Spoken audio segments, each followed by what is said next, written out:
Pilatus said of Yeshua, I find no crime in him, but ye have a custom that I should release to you one at the Passover.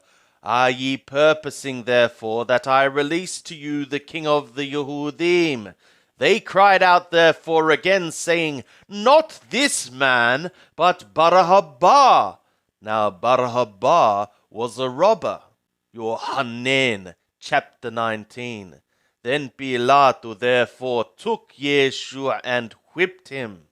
And the soldiers platted a crown of thorns, and put it on his head, and arrayed him in a purple garment. And they were coming to him, and were saying, Be thou rejoicing, O King of the Yehudim! And they were giving beatings to him. And Pilatus went out again, and is saying to them, Behold, I am bringing him out to you, that ye may know that I am finding not even one crime in him. Yeshua therefore came out, wearing the crown of thorns and the purple garment. And Pilatus saith to them, Behold the man! When therefore the chief priests and the officers saw him, they cried out, saying, Crucify thou him! Crucify thou him! Pilatus is saying to them, Take him yourselves and crucify ye him, for I am not finding a crime in him. The Yehudim answered him, We are possessing a law, and by the law he ought to die, because he made himself a son of a god.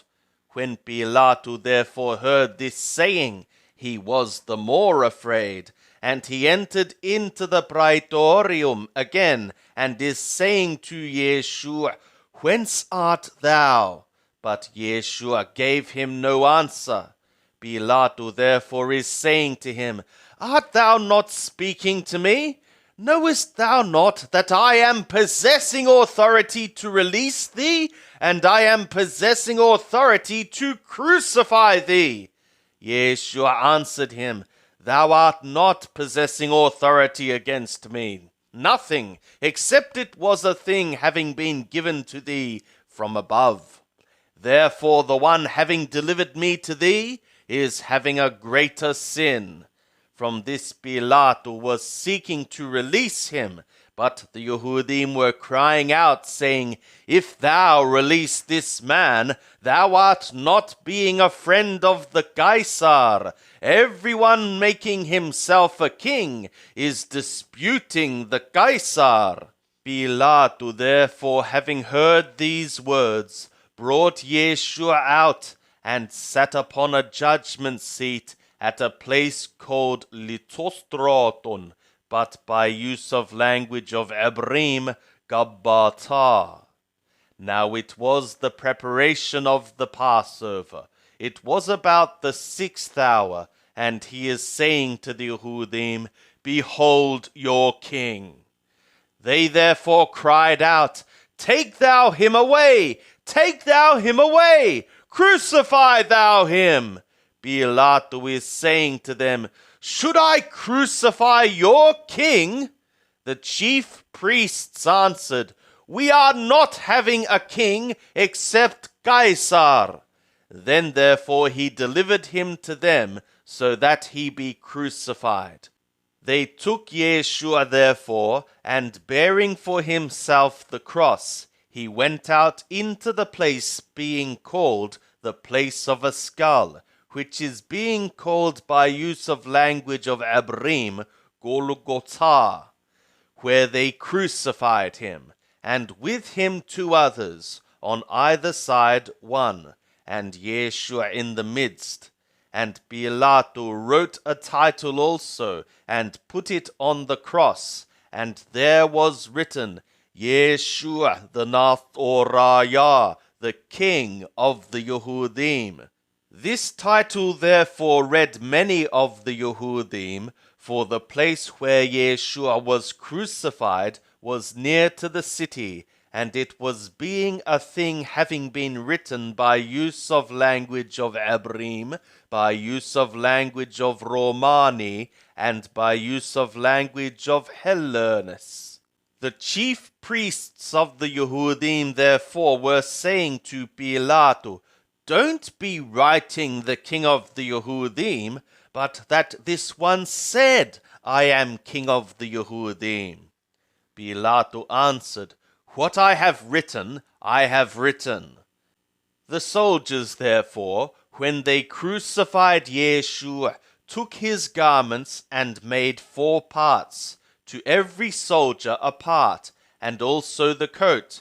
Now the coat was without seam, woven from the top throughout.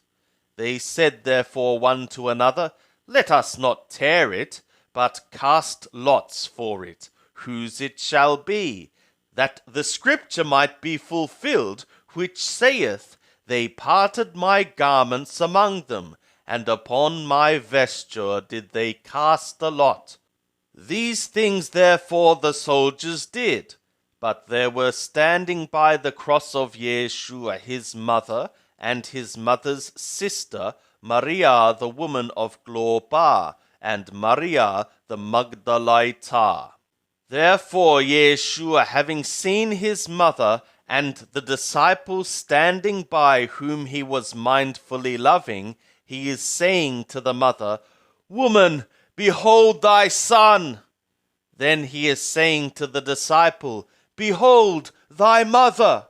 And from that hour the disciple took her in among his own things. After this, Yeshua, having known that now all things have been completed, that the scripture might be completed, he is saying, "I am thirsting." There was set there a vessel full of vinegar, so they put a sponge full of the vinegar upon hyssop, and brought it to his mouth. When Yeshua therefore had received the vinegar, he said, "It hath been completed," and he bowed his head, and gave up his spirit.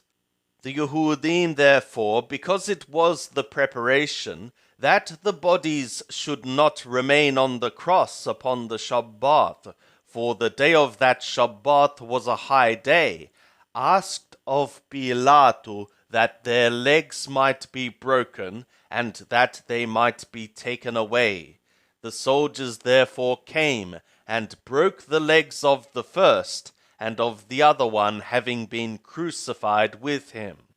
But when they came to Yeshua, and saw that he was dead already, they broke not his legs. Howbeit one of the soldiers with a spear pierced his side, and immediately there came out blood and water. And he that hath seen hath borne witness, and his witness is true, and that one hath known that he is saying true things, so that also ye may be believing. For these things became, that the scripture might be fulfilled, a bone of him shall not be broken. And again another scripture is saying, They shall look toward him whom they pierced.